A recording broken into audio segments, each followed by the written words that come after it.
If you want to talk about World War II, you must begin with the man who caused the war that killed more than 70 million people and occupied 11 countries, Adolf Hitler.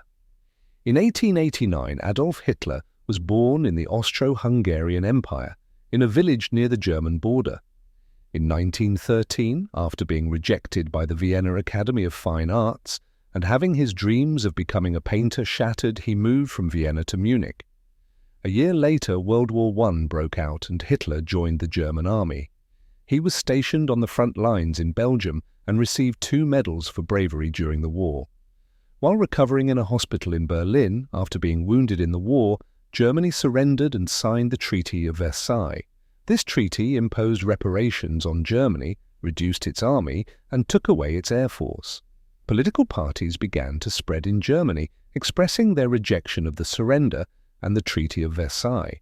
The German government, feeling threatened, placed spies in each political party.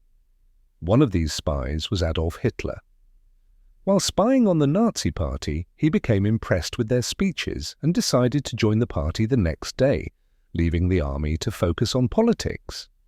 Hitler quickly became a prominent speaker and influential figure within the party. By 1921, he was appointed leader of the Nazi Party. He offered German officer Ernst Röhm the opportunity to take weapons the army no longer needed, which allowed Hitler to form his own private army, the Stormtroopers, SA, with Röhm as its commander. 2 years later, the German economy collapsed and inflation soared, creating a favorable atmosphere for a coup. In November 1923, Hitler led what resembled a coup with 3,000 stormtroopers in the streets of Berlin.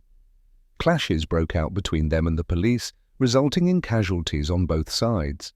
Hitler was arrested and sentenced to 5 years in prison, although he served only 9 months. During this time, he wrote his famous book, Mein Kampf, My Struggle. After the failed coup, Hitler turned to elections but garnered only 2.6% of the votes. Meanwhile, the German economy continued to deteriorate, leading to the rise of political parties, especially the Communists. In 1932, Hitler led the Nazi Party to secure 37% of the vote.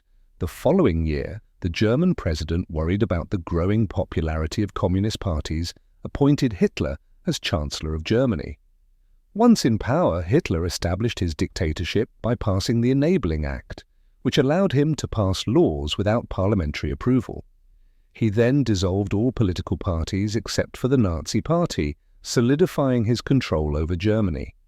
This was the first step toward World War II, the devastating conflict whose events we will narrate in the upcoming episodes.